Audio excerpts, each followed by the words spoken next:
साल 2003 1 फरवरी का दिन। 6 एस्ट्रोनॉट स्पेस शटल से धरती पर वापस आ रहे थे।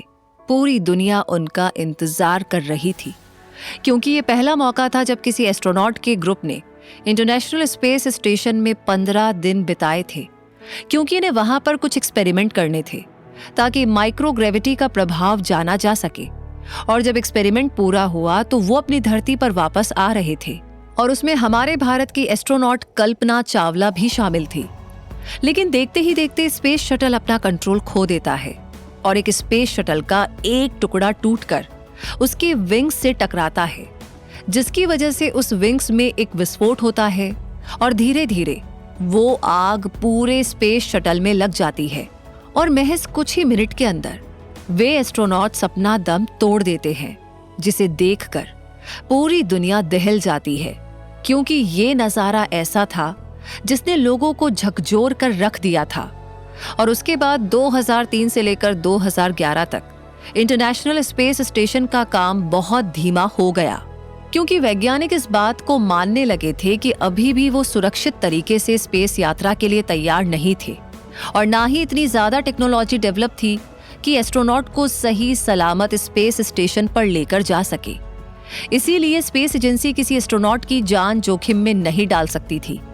लेकिन समय के साथ साइंस और टेक्नोलॉजी ने काफी तरक्की की, और आज कई सालों के बाद इंटरनेशनल स्पेस स्टेशन काफी सुरक्षित है, और वहां पे कुछ महीनों के अंतराल में एस्ट्रोनॉट जाते रहते हैं और लगातार वहां पर एक्सपेरिमेंट और रिसर्च करते रहते हैं।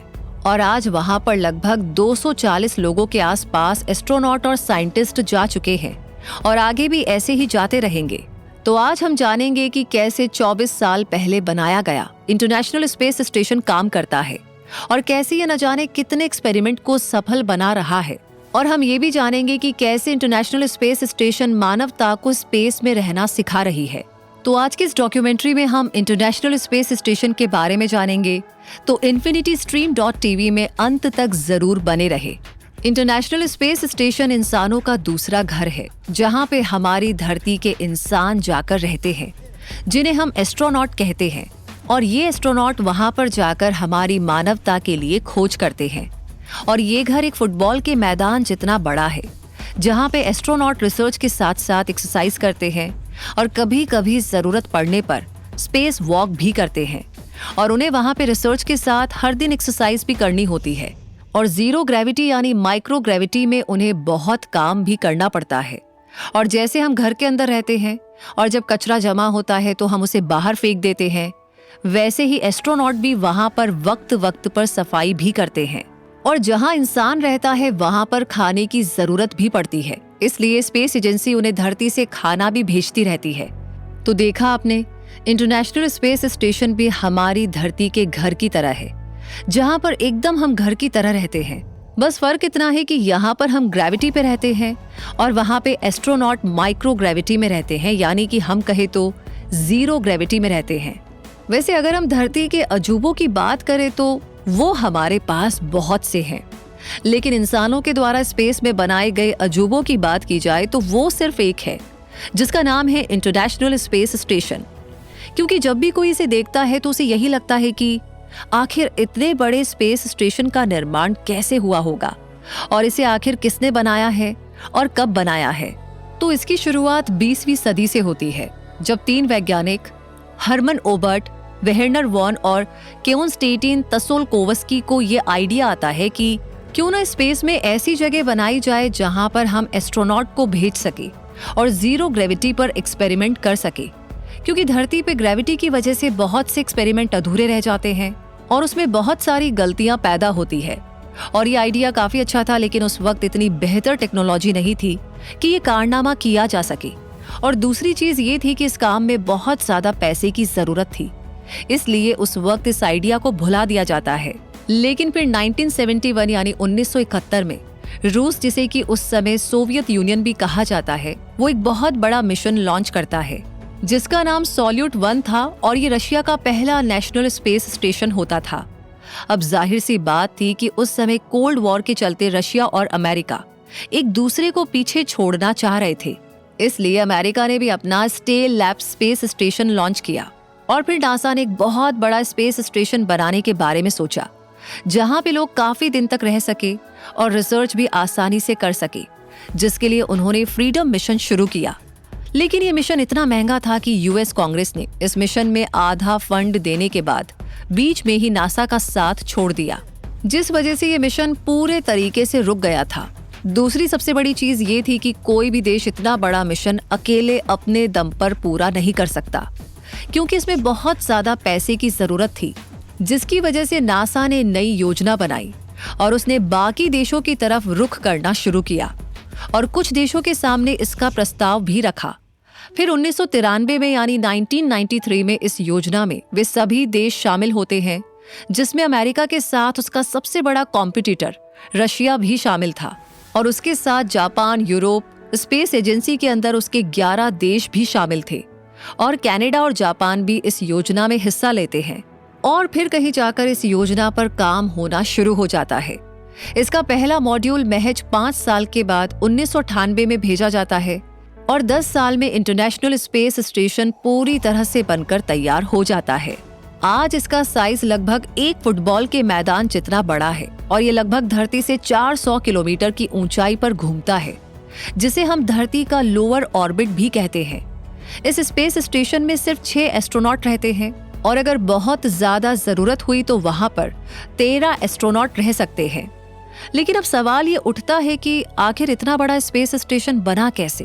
तो इसका जवाब है, ये कई हिस्सों से मिलकर बना है, जिन्हें हम मॉड्यूल भी बोलते हैं, जिसके लिए अलग अलग देशों ने अपने रॉकेट से उन सभी मॉड्यूल को लॉन्च किया और एक के बाद एक मॉड्यूल एक दूसरे से जोड़ते गए और फिर ये स्पेस स्टेशन 10 साल में जाकर बनकर तैयार हुआ, जिसमें सबसे पहला मॉड्यूल 20 नवंबर 1998 में लॉन्च किया गया था, जिसका नाम जारिया था और इसे रूस ने लॉन्च किया था और महज 2 हफ्ते के बाद ही नासा ने अपना मॉड्यूल लॉन्च किया, जिसका नाम यूनिटी था। अब इन दोनों मॉड्यूल में प्रोपेलर लगा होता है, जिसका काम मॉड्यूल को सही डायरेक्शन देना होता है और इसी वजह से ये दोनों मॉड्यूल एक दूसरे के पास आ पाए। इन दोनों मॉड्यूल को जोड़ने के लिए डॉकिंग पोर्ट्स यानी कि खांचे बने होते हैं, ताकि ये पास आते ही आसानी से जुड़ पाए और उसके साथ कोई लीकेज ना हो, इसके लिए उसमें प्रेशराइज मेटिंग अडेप्टर लगा होता है, ताकि वो बहुत सेफ तरीके से जुड़ सके और किसी भी झटके में टूट ना पाए। और अगर इन मॉड्यूल की बात की जाए तो इनका अलग अलग नाम है, जैसे कि अमेरिका के मॉड्यूल का नाम है डेस्टिनी, जापान के मॉड्यूल का नाम KLBO और यूरोपियन स्पेस एजेंसी के मॉड्यूल का नाम कोलंबस है और रशिया के मॉड्यूल का नाम पॉइस्क है। कनाडा ने इस स्पेस स्टेशन में अपना रोबोटिक्स आर्म्स लगाया है, जिसका नाम कनाडार्म है। उसमें कनाडा ने एक डेक्स्चर नाम का मेन रोबोट भी तैनात किया, ताकि अगर कोई भी प्रॉब्लम स्टेशन के बाहर पैदा हो तो उसे रोबोट के द्वारा ही ठीक किया जा सके। इन मॉड्यूल के बिजली का बोझ इनके चारों तरफ फैले सोलर पैनल उठाते हैं और थर्मल हीट से लेकर के एनर्जी के सारे काम इन्हीं सोलर पैनल के द्वारा किए जाते हैं। अब अगर इसकी लागत की बात की जाए तो ये $150 बिलियन से ज्यादा खर्च में बनकर तैयार हुआ है और सिर्फ अकेले अमेरिका ने इसमें लगभग $58 बिलियन लगाया है और वहीं रूस की बात की जाए तो वो भी इसमें $12 बिलियन लगा चुका है। लगभग $12 बिलियन जापान, कनाडा और यूरोप एजेंसी ने भी लगाया है और इसमें रहने वाले एस्ट्रोनॉट का एक दिन का खर्चा लगभग $7.5 मिलियन तक आता है। इस वजह से हम ये भी कह सकते हैं कि इंटरनेशनल स्पेस स्टेशन दुनिया की सबसे महंगी जगह है और आपको जानकर हैरानी होगी कि इसे बनाने में लगभग 36 शटल फ्लाइट का यूज किया गया था और तब जाकर ये बनकर तैयार हुआ था। और जब 2011 में स्पेस शटल प्रोग्राम को बंद कर दिया गया, तब अमेरिका अपने एस्ट्रोनॉट और पेलोड को भेजने के लिए रूस के सुयोज रॉकेट का सहारा लेना शुरू किया। इस वजह से नासा पूरे तरीके से रूस पर डिपेंडेंट हो चुका था। हालांकि आज स्पेसएक्स की वजह से नासा की निर्भरता खत्म हो गई है, क्योंकि अब स्पेसएक्स खुद नासा के पेलोड और एस्ट्रोनॉट को स्पेस स्टेशन में लेकर जाता है। और यहाँ पर भी आपको जानकर हैरानी होगी कि इसका मास लगभग 4.5 लाख किलो के आसपास है और ये जब धरती का चक्कर लगाता है तो उस समय इसकी गति 7.5 किलोमीटर पर सेकंड के आसपास होती है। इसलिए इसको धरती का चक्कर लगाने में सिर्फ और सिर्फ 1.5 घंटा लगता है, यानी कि धरती का पूरा सफर महज 90 मिनट में पूरा होता है, जिसकी वजह से ये स्पेस स्टेशन एक दिन के अंदर धरती का 15 बार चक्कर लगाता है। जब से ये लॉन्च हुआ है तब से इसने धरती के लगभग 1.5 लाख चक्कर लगाए हैं। अब अगर हम इंटरनेशनल स्पेस स्टेशन की बात करें तो इसमें जरूरी ये है कि आखिर इसमें एस्ट्रोनॉट रहते कहाँ हैं, कैसे हैं, क्योंकि धरती की ग्रेविटी में रहना तो एक अलग चीज है, लेकिन जीरो ग्रेविटी में रहना तो एकदम अलग बात है। और जैसे मछली पानी में तैरती है वैसे ही एस्ट्रोनॉट उसके अंदर स्पेस में तैरते हुए चलते रहते हैं। इसलिए एस्ट्रोनॉट को एक जगह से दूसरी जगह पर जाने के लिए बहुत ही कम एनर्जी खर्च करनी पड़ती है। साथ ही स्टेशन के अंदर ऊपर नीचे जैसा कुछ भी नहीं होता, क्योंकि वहां पर ग्रेविटी होती ही नहीं। तो आप उन दीवारों के किसी भी साइड पर खड़े हो सकते हैं। इसको हम ऐसे समझ सकते हैं कि सपोज आप एक कमरे में हैं, उसे चारों तरफ से बंद कर दिया जाए और उसे स्पेस में भेजा जाए, तो वहां पर ग्रेविटी ना होने की वजह से वो इंसान उसमें फ्लोट करने लगेगा और वो किसी भी दीवार पे चल सकेगा, जिसकी वजह से उसके लिए कोई भी चीज ऊपर और नीचे जैसी नहीं रह जाएगी। और यही स्पेस स्टेशन में सबसे कमाल की बात है। इसलिए जब वहां पर एस्ट्रोनॉट सोने के लिए जाते हैं तो वो लेटकर नहीं बल्कि सीधे खड़े होकर और दीवार से चिपककर सोते हैं। इसलिए स्पेस में एस्ट्रोनॉट धरती के बिस्तर जितना मजा नहीं ले पाते हैं। और जब ये लोग स्पेस में रहते हैं तो माइक्रोग्रेविटी की वजह से उनके बोन काफी कमजोर होने लगते हैं और मसल्स में काफी थकान आने लगती है, जिसकी वजह से वहां पर उन्हें हर दिन लगभग 2 घंटे तक एक्सरसाइज करनी ही पड़ती है ताकि उनकी बॉडी स्वस्थ और ताकतवर बनी रहे। इसके लिए नासा उनकी जानकारी लगातार लेता रहता है ताकि उन्हें पल पल इनके हेल्थ की जानकारी मिलती रहे। अब आप इसे ऐसे समझ सकते हैं कि नासा इनके हर दिन के खाने का हिसाब किताब लेता है, जिसके लिए एस्ट्रोनॉट्स को बताना पड़ता है कि एक दिन में उन्होंने कितना फूड कंज्यूम किया और किस टाइप का फूड कंज्यूम किया और कितना पानी पिया। इस हिसाब से नासा उनके वजन और हेल्थ को कंट्रोल करता है। वैसे सवाल ये आता है कि आखिर एस्ट्रोनॉट को खाना कैसे मिलता है? तो इसका जवाब ये है कि एस्ट्रोनॉट स्पेस में खाने के लिए सब्जी और अनाज तो उगा नहीं सकते, तो इसलिए उन्हें ये खाना धरती से हर 6 हफ्ते में भेजा जाता है ताकि एस्ट्रोनॉट को वक्त पर खाना मिलता रहे और उन्हें हर हफ्ते एक बार फैमिली को वीडियो कॉल करने का मौका भी मिलता है।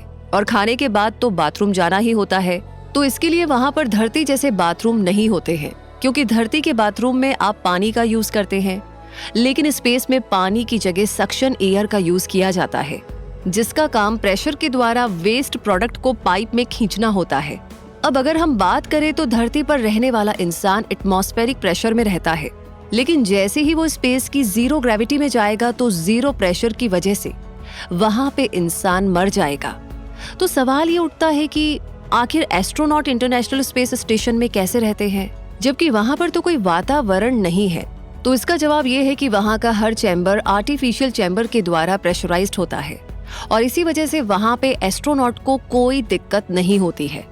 और एस्ट्रोनॉट के सामने सबसे बड़ी चुनौती स्पेस वॉक की आती है, क्योंकि जब भी स्टेशन की किसी बाहरी जगह पर खराबी आती है और उन्हें रोबोट भी ठीक नहीं कर पाते हैं, तब एस्ट्रोनॉट को सूट पहनकर बाहर आना पड़ता है, जिसमें बहुत ज्यादा खतरा होता है। इसलिए एस्ट्रोनॉट स्पेस वॉक बहुत मुश्किल समय में करते हैं, क्योंकि इसमें सबसे बड़ा खतरा स्पेस में घूम रहे छोटे छोटे रॉक से होता है, जो कि सूट से टकराकर उसमें छेद कर सकती है, जिससे उन एस्ट्रोनॉट्स की जान भी जा सकती है। और इसलिए स्पेस वॉक को स्पेस स्टेशन का सबसे खतरनाक काम माना जाता है। और आखिरी में जो सबसे जरूरी काम है वो है वैज्ञानिकों का माइक्रोग्रेविटी में एक्सपेरिमेंट करना, जिसके लिए नासा उन्हें लगातार मशीन, इक्विपमेंट और गाइडेंस देता रहता है। लेकिन अब अगर हम बात करें तो इस स्पेस स्टेशन ने रिसर्च में अपना बहुत बड़ा योगदान दिया है, जिसकी वजह से काफी सारी रिसर्च हो पाई है, क्योंकि स्पेस ही एक ऐसी जगह है जहां पे हमें माइक्रोग्रेविटी मिल सकती है। लेकिन आपको जानकर हैरानी होगी कि अगर आप 400 किलोमीटर की ऊंचाई से कोई भी ऑब्जेक्ट नीचे फेंकते हैं तो उसे ग्रेविटी बहुत आसानी से नीचे खींच लेगी। लेकिन इंटरनेशनल स्पेस स्टेशन के अंदर एस्ट्रोनॉट हवा में उड़ पाते हैं, तो इसका रीजन इसकी स्पीड है, क्योंकि हम ये जानते हैं कि अगर किसी भी ऑब्जेक्ट की स्पीड बढ़ाई जाए तो उसके ऊपर ग्रेविटी का मान कम होता है। और यही रीजन है कि इसकी स्पीड इतनी ज्यादा है कि उसके अंदर हमें ग्रेविटी माइक्रो लेवल पर महसूस होती है। तभी तो वहां पर बहुत से एक्सपेरिमेंट हो पाते हैं, जैसे कि 2013 में हुए एक एक्सपेरिमेंट में डार्क मैटर की संभावना देखी गई, क्योंकि वैज्ञानिकों ने अल्फा मैग्नेटिक स्पेक्ट्रोमीटर का यूज करके डार्क मैटर जैसे पार्टिकल का हिंट दिया था। और ये इसीलिए संभव हो पाया था क्योंकि वहां पर माइक्रोग्रेविटी मौजूद थी। और सबसे बड़ी खबर 2018 में आई थी, जब नासा ने इंटरनेशनल स्पेस स्टेशन के अंदर कोल्ड एटम लैब बनाया था, जिसका काम मैटर के 5th स्टेट को हासिल करना था। यानी कि जैसे हम अपने चारों तरफ सॉलिड लिक्विड गैस के साथ चौथे स्टेट प्लाज्मा को देखते हैं, वैसे ही मैटर का 5वां स्टेट होता है, जिसे बोस आइंस्टाइन कंडेंसेट कहते हैं। लेकिन इस स्टेट को पाने के लिए हमें मैटर को लगभग -273 डिग्री सेल्सियस तक ठंडा करना पड़ता है, और ये टेम्परेचर धरती पर पाना तो बहुत ही मुश्किल काम है, जिसके लिए नासा ने इंटरनेशनल स्पेस स्टेशन में लैब बनाया और साल 2018 में पहली बार इसने इस स्टेट को हासिल किया। तो ठीक वैसे ही वैज्ञानिकों ने इंटरनेशनल स्पेस स्टेशन में रिसर्च के नए तरीकों को भी खोजा है, जिसका नाम क्यूबसैट्स है, जिसे इंटरनेशनल स्पेस स्टेशन के एस्ट्रोनॉट के द्वारा छोड़ा जाता है। क्यूबसैट एक छोटा लंच बॉक्स की तरह सैटेलाइट होता है, जिसका काम स्पेस में डीएनए और रेडिएशन जैसी चीजों पर रिसर्च करना होता है। और ये छोटे हैं, इसलिए इन पर खर्च भी कम आता है। इसलिए 2012 में वैज्ञानिकों ने इसकी शुरुआत की थी और पहली बार इसे रशियन एस्ट्रोनॉट के द्वारा स्पेस में छोड़ा गया था। वैसे कहा जा रहा है कि 2030 तक आते आते इंसान चांद पर रहने लगेंगे, जिसमें सबसे ज्यादा जरूरी बात है कॉस्मिक रेडिएशन से बचना, क्योंकि कॉस्मिक रे स्पेस में हर जगह मौजूद होती हैं और उनका असर हमारे शरीर पर भी पड़ता है। तभी तो वैज्ञानिक ये मानते हैं कि मून और मार्स ग्रह पर घर बनाने से पहले कॉस्मिक रेस शरीर पर कितना असर डालती है, इसकी जानकारी पूरी होनी चाहिए। इसलिए इंटरनेशनल स्पेस स्टेशन में मौजूद अल्फा मैग्नेटिक स्पेक्ट्रोमीटर ने बिलियंस कॉस्मिक रेस पर स्टडी की है। वैसे जब मंगल और चांद पर रहने की बात होती है, तो हम ये बात अच्छे से जानते हैं कि इंटरनेशनल स्पेस स्टेशन में खाना पहुंचाना आसान है, लेकिन चांद और मंगल पर हम खाना धरती से नहीं पहुंचा सकते, क्योंकि एक तो ये काफी ज्यादा महंगा होगा और दूसरा कि मंगल ग्रह धरती से दूर है। इसलिए वहां पर धरती से खाना पहुंचाने में 26 महीने लग जाएंगे। तो हमें खुद स्पेस में सब्जियों को उगाना सीखना होगा, ताकि हम वहां पर लंबे समय तक रह सके। और इसे ही देखते हुए नासा के एस्ट्रोनॉट ने साल 2015 में इंटरनेशनल स्पेस स्टेशन के अंदर पहला मस्टर्ड प्लांट उगाया था। अब खाने पीने का इंतजाम तो स्पेस में सब्जी उगाकर वैज्ञानिक कर सकते हैं, लेकिन एक खतरा एस्ट्रोनॉट के ऊपर आ सकता है, और वो है जीरो ग्रेविटी की वजह से शरीर पर होने वाले असर। क्योंकि अभी हम ये नहीं जानते हैं कि आखिर ज्यादा समय तक स्पेस में रहने से शरीर में कौन कौन से चेंजेस आते हैं और कौन कौन सी बीमारियां हो सकती है। इसलिए एस्ट्रोनॉट स्कॉट कैली को नासा ने इंटरनेशनल स्पेस स्टेशन में लगभग 6 महीने तक रहने के लिए भेजा है, ताकि उनके शरीर और डीएनए में होने वाले चेंजेस को समझा जा सके। और स्कॉट का ट्विन ब्रदर है, जिसका नाम मार्क कैली है, और नासा के वैज्ञानिक स्कॉट कैली के बॉडी को मार्क कैली की बॉडी से लगातार तुलना करके रिसर्च कर रहे हैं। वैसे एक बात आपको जानकर हैरानी होगी कि उन 6 महीनों के दौरान स्कॉट कैली की हाइट 2 इंच बढ़ गई थी। यानी कि अगर हम जीरो ग्रेविटी में रहते हैं तो हमारे शरीर पर दबाव कम होगा और हमारी हाइट थोड़ी बहुत बढ़ जाएगी। और इसके साथ साथ वैज्ञानिक डीएनए सीक्वेंसिंग पर भी लगातार काम कर रहे हैं, जिसके लिए एस्ट्रोनॉट इंटरनेशनल स्पेस स्टेशन के अंदर माइक्रोब्स को लेकर जाते हैं और उनके डीएनए में होने वाले चेंजेस को देखते हैं, और फिर उन्हें ठीक करने के लिए उनके डीएनए की सीक्वेंसिंग करते हैं, ताकि वो माइक्रोब्स खराब ना हो। और यही डेटा फिर इंसानों के भविष्य में काम आता है, क्योंकि जब इंसान दूसरे ग्रह पर जाएंगे तो पुराने डेटा के हिसाब से उनके डीएनए में पहले से ही सीक्वेंसिंग कर दी जाएगी, ताकि स्पेस में जाने के बाद उनके शरीर पर कोई भी असर ना हो और वहां पर वो लंबे वक्त तक रह पाए। पर एक सवाल आपके मन में आता होगा कि आखिर एस्ट्रोनॉट इतने दिनों तक स्पेस में रहते हैं, वहां पे कोई खेती भी नहीं करते हैं, तो आखिर उन्हें खाना कैसे मिलता है? तो इसका जवाब है कि जैसे हमें हर दिन स्कूल में जाते समय लंच दिया जाता है, वैसे ही एस्ट्रोनॉट को भी हर 6 महीने में धरती से खाना भेजा जाता है।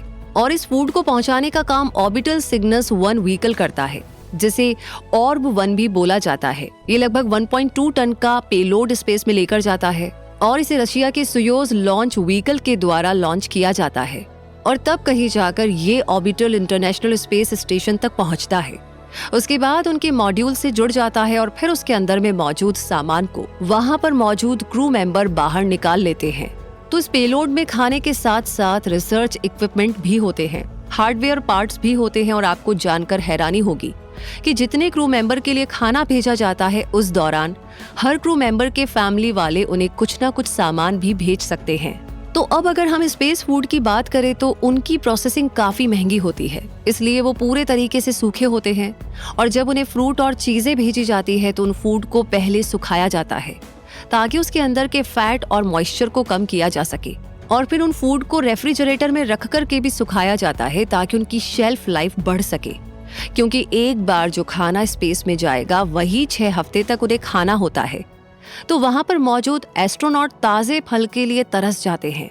हालांकि जब फूड को भेजा जाता है तब उस दौरान कुछ ताजे फल भी एस्ट्रोनॉट को भेजे जाते हैं, लेकिन ये इतने कम होते हैं कि इन्हें 2 दिन के अंदर ही खाना होता है। और ठीक इसी तरीके से उनके लिए जूस और कॉफी भी भेजे जाते हैं, लेकिन ये सब पूरे तरीके से सील्ड पाउच में पाउडर के रूप में होते हैं और जब भी एस्ट्रोनॉट को इन्हें पीना होता है तो वो इसमें दूसरे पाउच से गर्म पानी मिलाते हैं और फिर इन्हें पीते हैं। और जो भी खाना उन्हें प्लेट में भेजा जाता है वो पूरे तरीके से मैग्नेट और स्प्रिंग के द्वारा दबा होता है, क्योंकि खाने के लिए एस्ट्रोनॉट नाइफ और नुकीले चम्मच यूज करते हैं। अगर गलती से ये छूट गया तो किसी इंसान की आंखों में जा सकता है। तो खाने वाली प्लेट में हमेशा मैग्नेट लगे होते हैं ताकि खाने के बाद रखे हुए चम्मच और चाकू प्लेट से चिपके रहे। अब अगर हम इंटरनेशनल स्पेस स्टेशन में मौजूद मॉड्यूल की बात करें तो वो कई सारे हैं जिसका यूज वहां पर मौजूद एस्ट्रोनॉट करते हैं और उसमें सबसे अहम रोल रशिया का जारिया उठाता है और जारिया की मदद से पूरे स्पेस स्टेशन में इलेक्ट्रिक सप्लाई हो पाती है। और उसके बाद दूसरे मॉड्यूल की बात की जाए तो उसका नाम यूनिटी है और ये अमेरिका के द्वारा लॉन्च किया गया था, जो कि अमेरिका स्पेस स्टेशन और रशिया स्पेस स्टेशन को जोड़ता है। और यही वो जगह है जहां पर सभी क्रू मेंबर बैठकर एक साथ में खाना भी खाते हैं। और इंटरनेशनल स्पेस स्टेशन के लाइफ सपोर्ट सिस्टम का जिम्मा ज़्वेज़दा मॉड्यूल उठाता है और ये मॉड्यूल भी रूस के द्वारा लॉन्च किया गया था और इसका मकसद इमरजेंसी में आने पर क्रू मेंबर को बचाना होता है। रिसर्च करने के लिए नासा ने इंटरनेशनल स्पेस स्टेशन के अंदर लैब भी बनाया है जिसका हर एरिया पूरे तरीके से हवा के द्वारा प्रेशराइज्ड है और इसका नाम डेस्टिनी है। और यही वो जगह है जहां पर सभी प्रकार के रिसर्च और टेस्ट किए जाते हैं। और ऐसा ही एक मॉड्यूल और भी है जिसका नाम हार्मनी है और ये लैब भी यूनाइटेड स्टेट और जापान के द्वारा बनाया गया है। और इसी से ही एक और मॉड्यूल जुड़ा है जिसका नाम कीबो है और कीबो को जापान के द्वारा लगाया गया था और ये मॉड्यूल भी एक लैब है जहां पर जापान के एस्ट्रोनॉट रिसर्च कर सकते हैं। अब अगर इंटरनेशनल स्पेस स्टेशन के सबसे बड़े रिसर्च लैब की बात की जाए तो उसका नाम कोलंबस है, जिसको बनाने में यूरोप ने लगभग $2 बिलियन खर्च किए थे। और इसी की बदौलत कोलंबस पूरे इंटरनेशनल स्पेस स्टेशन में सबसे बड़ा रिसर्च लैब है। और जैसा कि हम जानते हैं कि जब कभी इंटरनेशनल स्पेस स्टेशन में कोई भी खराबी आती है तब क्रू मेंबर को बाहर जाना पड़ता है और ये काफी खतरों से भरा होता है। इसलिए क्रू मेंबर बाहर निकलने के लिए क्वेस्ट मॉड्यूल का यूज करते हैं जिसके द्वारा एस्ट्रोनॉट स्पेस में जा पाते हैं। अब अगर हम ट्रैंक्विलिटी मॉड्यूल की बात करें तो इसमें क्रू मेंबर एक्सरसाइज और जिम कर सकते हैं, जिसके लिए वहां पे एक्सरसाइज के सभी सामान रखे गए हैं और यहीं पे एस्ट्रोनॉट के टॉयलेट करने की भी व्यवस्था है। और जब एस्ट्रोनॉट वहां पर काफी दिन रह लेते हैं तब वहां पर जमा हुआ कचरा और कूड़े को बाहर फेंकना पड़ता है, जिसका जिम्मा लियोनार्डो मॉड्यूल उठाता है, क्योंकि यही वो मॉड्यूल है जहां से इंटरनेशनल स्पेस स्टेशन में मौजूद कचरे और मल को बाहर फेंका जाता है और फिर कुछ समय के बाद वह कचरा जल जाता है। और जब दिन भर काम करके एस्ट्रोनॉट थक जाते हैं तो वो कुपोला मॉड्यूल में जाते हैं, जो एक कांच से बना हुआ डोम है जहां पर एस्ट्रोनॉट धरती का नजारा देखते हैं और धरती पे मौजूद ओशन को देखते हैं और धरती के पोल्स पर मौजूद अरोरस को भी देखते हैं। अगर इंटरनेशनल स्पेस स्टेशन की लाइफ की बात की जाए तो ये 2024 तक का है, लेकिन नासा ने ये जिंदगी 4 साल बढ़ाकर 2028 तक कर दी है। इसलिए अब इंटरनेशनल स्पेस स्टेशन स्पेस की इतनी सारी जिम्मेदारियां उठाते उठाते बूढ़ा हो चुका है और थक चुका है और महज आने वाले कुछ सालों में इसे नष्ट कर दिया जाएगा। और यूक्रेन रशिया युद्ध चलने की वजह से रूस के प्रेसिडेंट ने अनाउंसमेंट की थी कि वो आने वाले कुछ सालों में इंटरनेशनल स्पेस स्टेशन से अलग हो जाएंगे और इस वजह से इंटरनेशनल स्पेस स्टेशन का खत्म होना लगभग तय है। वैसे अगर स्पेस स्टेशन का भविष्य देखा जाए तो अब हर देश अपना अलग स्पेस स्टेशन बनाना चाहता है और इस रेस में भारत भी कदम रखने वाला है, क्योंकि भारत के इसरो ने भी 2030 तक अपना खुद का स्पेस स्टेशन बनाने की अनाउंसमेंट की है। और वहीं हम अमेरिका की बात करें तो वो अब अपना अगला स्पेस स्टेशन सीधे चांद के ऑर्बिट में बनाएगा, जिसका नाम गेटवे होगा, जो कि आर्टेमिस मिशन के दौरान बनाया जाएगा ताकि नासा चांद और मंगल ग्रह पे कॉलोनी बसा सके। तो इसी के साथ ये डॉक्यूमेंट्री तो यहीं पर कंप्लीट होती है। आपकी क्या राय है इस डॉक्यूमेंट्री के बारे में? आपको क्या लगता है कि कितना आगे ये सफर जा पाएगा?